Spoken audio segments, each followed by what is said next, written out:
Pares datakip ng pinagsamang puwersa ng PNP at Philippine Army sa Inupacan, Leyte ang suspect na si Jimmy Soledad. Si Soledad ang nangunguna sa listahan ng mga most wanted persons sa Leyte matapos siyang masangkot sa ilang kaso ng pagpatay sa probinsya noong dekada 90. Pansamantala munang ikinulong si Soledad sa Municipal Police Station bago siya dalhin sa Ormoc City Jail. Oil tanker at delivery truck nagsalpukan sa Roman Superhighway sa Limay, Bataan. Sugatan ang pahinante ng oil tanker. Kwento ng driver ng truck, papasok na siya sa lugar na pagdadalhan ng mga kargamento nang biglang sumalpok sa likuran ng kanyang sasakyan ng oil tanker. Nayupi ang likuran ng truck habang nawasak naman ang harapan ng oil tanker. Patuloy na iniimbestigahan ng Bataan Police ang aksidente. Para sa mga gustong mag-relax pero ayaw lumayo sa Maynila, ba't di nyo puntahan ang isang beach sa Morong, Bataan? Dinarayo naman ang mga bagong tuklas na waterfall sa Alamada North, Cotabato at New Corellia, Davao del Norte. Narito ang report. Mistulang kurtinang buhabagsak ang tubig sa spring falls sa ito sa bayan ng Alamada sa North Cotabato. Hindi kasi kagaya ng mga pangkaraniwang falls na nagmumula sa mga ilog sa itaas ng bundok ang tubig. Sa Asik-Asik Falls, sa mga bato sa gilid ng bundok, lumalabas ang tubig. Ilang buwan pa lang nadidiskubre ang falls, pero talaga namang patok ito sa mga bakasyonista. Kaya naman pinulong na ng lokal na pamahalaan ng North Cotabato ang mga residente roon upang ma-regulate ang pagdagsa ng tao sa Asik-Asik Falls at para maprotektahan ito. Isa pang talon ang nadiskubre naman sa New Corellia, Davao del Norte. At kahit na medyo mahaba-haba ang iyong lalakarin bago marating ito, sulit naman kapag nakita mo na ang Bundok Falls. Perfect ang lugar para sa mga taong gusto lang mag-relax ngayong summer. Sasakay ka muna ng bangkang demotor at dadaan ka sa mga matataas na bakawan bago marating ang Pasig Islet Agro Eco Park.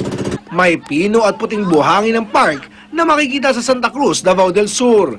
Bukod sa mas mura kumpara sa ibang resort, ilang activities din ang pwede mong gawin sa park. Pero kung ayaw mong lumayo sa Maynila, ang resort na ito sa Morong, Bataan ang perfect summer destination para sa iyo. Eksklusibo ang lugar at may enjoy ang sunset at sariwang hangin habang nagre-relax sa beach. Perfect din itong summer destination para sa inyong pamilya o barkada. Para sa unang balita, Oscar Oida, reporting.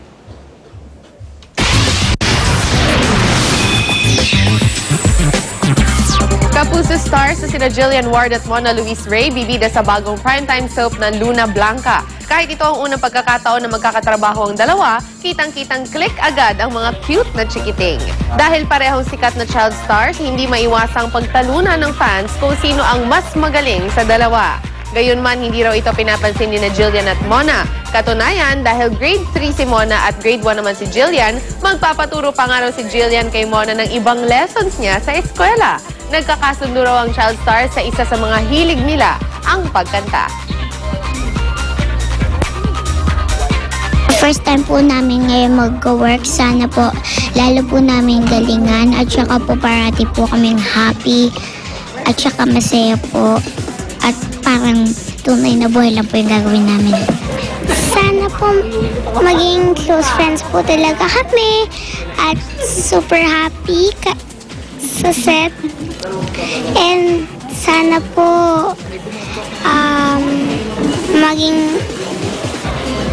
maging best friend po kami.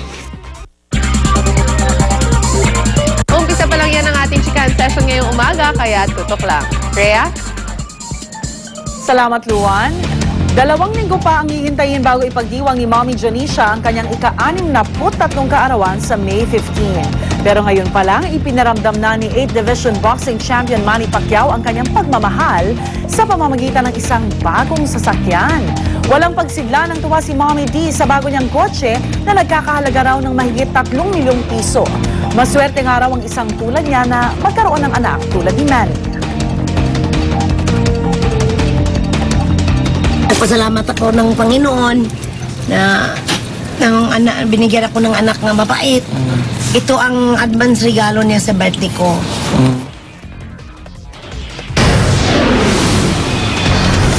At ang hilot namin mamaya, magkahiwalay ng motorcycle accident sa Curimao at Pacara, Ilocos Norte. 2 patay. At 15 pamilya na sunugan sa Coronadal South, Cotabato.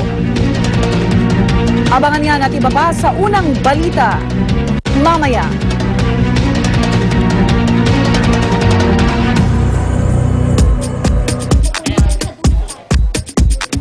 Ngayong summer, baka sunod-sunod po yung mga outing at pagdating sa kainan, mas masaya kumain kapag sama-sama o salo-salo po yung buong pamilya. At ang Boodle Fight ay pwede ninyong gawin. Yung Boodle